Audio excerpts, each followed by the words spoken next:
তালাকপ্রাপ্তা নারীদেরকে যথারীতি ভরণ পোষণ করা মুত্তাকীদের কর্তব্য। এইভাবে আল্লাহ তাহার বিধান স্পষ্টভাবে বর্ণনা করেন, যাহাতে তোমরা বুঝিতে পারো। তুমি কি তাহাদেরকে দেখো নাই, যাহারা মৃত্যু ভয়ে হাজারে হাজারে স্বীয় আবাসভূমি পরিত্যাগ করিয়াছিল? অতঃপর আল্লাহ তাহাদেরকে বলিয়াছিলেন, তোমাদের মৃত্যু হোক। তারপর আল্লাহ তাহাদের জীবিত করিয়াছিলেন। নিশ্চয়ই আল্লাহ মানুষের প্রতি অনুগ্রহশীল, কিন্তু অধিকাংশ লোক কৃতজ্ঞতা প্রকাশ করে না। তোমরা আল্লাহর পথে যুদ্ধ করো এবং জানিয়া রাখো যে নিশ্চয়ই আল্লাহ সর্বশ্রোতা, সর্বজ্ঞ। কে সে যা আল্লাহকে কর্জে হাসানা প্রদান করিবে? তিনি তাহার জন্য ইহা বহুগুণে বৃদ্ধি করিবেন। আর আল্লাহ সংকুচিত ও সম্প্রসারিত করেন, এবং তাহার পানেই তোমরা প্রত্যান্বিত হইবে। তুমি কি মূসার পরবর্তী বনি ইসরায়েল প্রধানদেরকে দেখো নাই? তাহারা যখন তাহাদের নবীকে বলিয়াছিল, আমাদের জন্য এক রাজা নিযুক্ত করো, যাহাতে আমরা আল্লাহর পথে যুদ্ধ করিতে পারি। সে বলিল, ইহা তো হইবে না যে তোমাদের প্রতি যুদ্ধের বিধান দেওয়া হইল, তখন আর তোমরা যুদ্ধ করিবে না। তাহারা বলিল, আমরা যখন স্ব স্ব আবাসভূমি ও স্বীয় সন্তান সন্ততি হইতে বহিষ্কৃত হইয়াছি, তখন আল্লাহর পথে কেন যুদ্ধ করিব না? অতঃপর যখন তাহাদের প্রতি যুদ্ধের বিধান দেওয়া হইল, তখন তাহাদের স্বল্প সংখ্যক ব্যতীত সকলেই পৃষ্ঠ প্রদর্শন করিল, এবং আল্লাহ জালিমদের সম্বন্ধে সবিশেষ অবহিত। আর তাহাদের নবী তাহাদের বলিয়াছিল, আল্লাহ অবশ্যই তালুতকে তোমাদের রাজা করিয়াছেন। তাহারা বলিল, আমাদের উপর তাহার রাজত্ব কিরূপে হইবে, যখন আমরা তাহা অপেক্ষা রাজত্বের অধিক হকদার এবং তাহাকে প্রচুর ঐশ্বর্য দেওয়া হয় নাই। নবী বলিল, আল্লাহ অবশ্যই তাহাকে তোমাদের জন্য মনোনীত করিয়াছেন, এবং তিনি তাহাকে জ্ঞানে ও দেহে সমৃদ্ধ করিয়াছেন। আল্লাহ যাহাকে ইচ্ছা স্বীয় রাজত্ব দান করেন। আল্লাহ প্রাচুর্যময়, প্রজ্ঞাময়। আর তাহাদের নবী তাহাদের বলিয়াছিল, তাহার রাজত্বের নিদর্শন এই যে, তোমাদের নিকট সেই তাবুত আসিবে, যাহাতে তোমাদের প্রতিপালকের নিকট হইতে চিত্ত প্রশান্তি এবং মূসা ও হারুন বংশীয়গণ যাহা পরিত্যাগ করিয়াছে তাহার অবশিষ্টাংশ থাকিবে। ফেরেশতাগণ ইহা বহন করিয়া আনিবে। তোমরা যদি মুমিন হও, তবে অবশ্যই তোমাদের জন্য ইহাতে নিদর্শন আছে। অতঃপর তালুত যখন সৈন্যবাহিনী সহ বাহির হইল, সে তখন বলিল, আল্লাহ এক নদী দ্বারা তোমাদের পরীক্ষা করিবেন।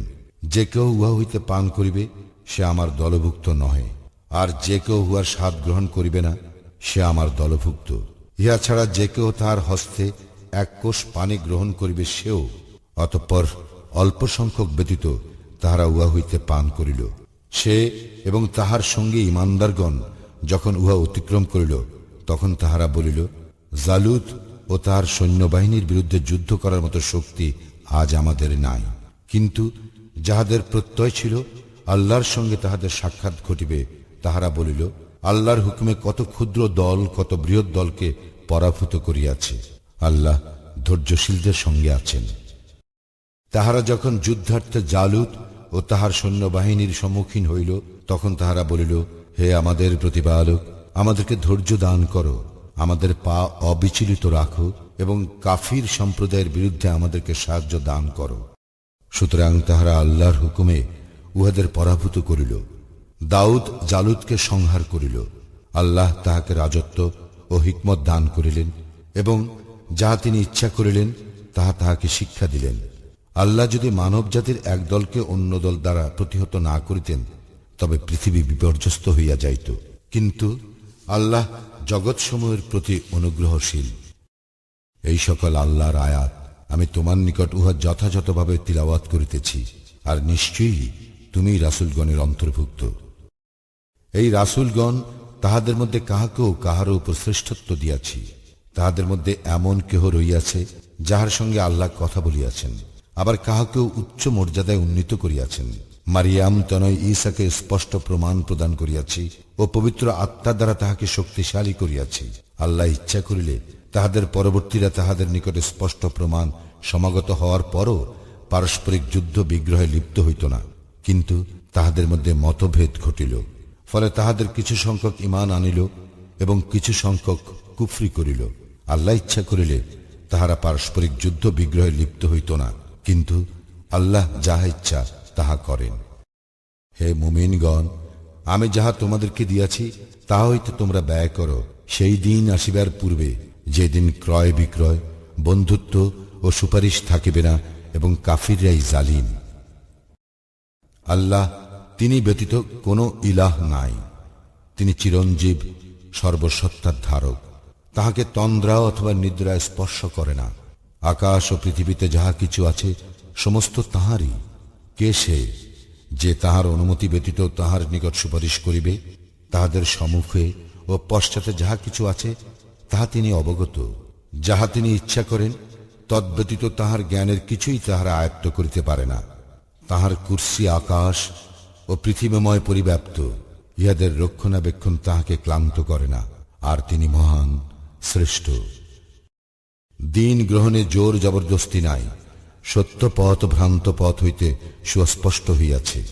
যে তাগুতকে অস্বীকার করিবে ও আল্লাহর উপর ঈমান আনিবে, সে এমন এক মজবুত হাতল ধরিবে যাহা কখনো ভাঙিবে না। আল্লাহ সর্বশ্রোতা, প্রজ্ঞাময়। যাহারা ঈমান আনে আল্লাহ তাহাদের অভিভাবক। তিনি তাহাদেরকে অন্ধকার হইতে বাহির করিয়া আলোকে লইয়া যান।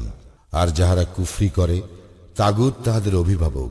ইহারা তাহাদেরকে আলো হইতে অন্ধকারে লইয়া যায়। উহারাই অগ্নি অধিবাসী, সেখানে তাহারা স্থায়ী হইবে। তুমি কি ওই ব্যক্তিকে দেখো নাই যে ইব্রাহিমের সঙ্গে তাহার প্রতিপালক সম্বন্ধে বিতর্কে লিপ্ত হইয়াছিল, যেহেতু আল্লাহ তাহাকে কর্তৃত্ব দিয়াছিলেন? যখন ইব্রাহিম বলিল, তিনি আমার প্রতিপালক, যিনি জীবন দান করেন ও মৃত্যু ঘটান। সে বলিল, আমিও তো জীবন দান করি ও মৃত্যু ঘটাই। ইব্রাহিম বলিল, আল্লাহ সূর্যকে পূর্ব দিক হইতে উদিত করান, তুমি উহাকে পশ্চিম দিক হইতে উদিত করাও তো। অতঃপর যে কুফরি করিয়াছিল সে হতবুদ্ধি হইয়া গেল। আল্লাহ জালিম সম্প্রদায়কে সৎপথে পরিচালিত করেন না। অথবা তুমি কি সেই ব্যক্তিকে দেখো নাই যে এমন এক নগরে উপনীত হইয়াছিল যাহা ধ্বংসস্তূপে পরিণত হইয়াছিল?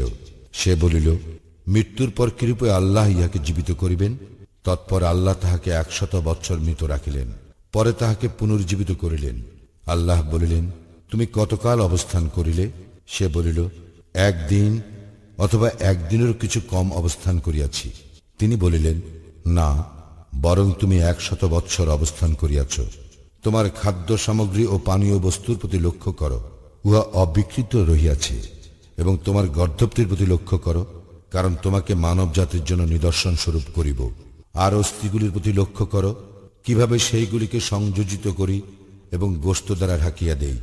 যখন ইহা তাহার নিকট স্পষ্ট হইল, তখন সে বলিয়া উঠিল, আমি জানি যে আল্লাহ নিশ্চয়ই সর্ববিষয়ে সর্বশক্তিমান। যখন ইব্রাহিম বলিল, হে আমার প্রতিপালক, কিভাবে তুমি মৃতকে জীবিত করো আমাকে দেখাও। তিনি বলিলেন, তবে কি তুমি বিশ্বাস করো না? সে বলিল, কেন করিব না? তবে ইহা কেবল আমার চিত্ত প্রশান্তির জন্য। তিনি বলিলেন, তবে 4টি পাখি লও এবং উহাদেরকে তোমার বশীভূত করিয়া লও। তৎপর তাহাদের এক এক অংশ এক এক পাহাড়ে স্থাপন করো। অতঃপর উহাদেরকে ডাক দাও, উহারা দ্রুত গতিতে তোমার নিকট আসিবে। জানিয়া রাখো, নিশ্চয়ই আল্লাহ প্রবল পরাক্রমশালী, প্রজ্ঞাময়।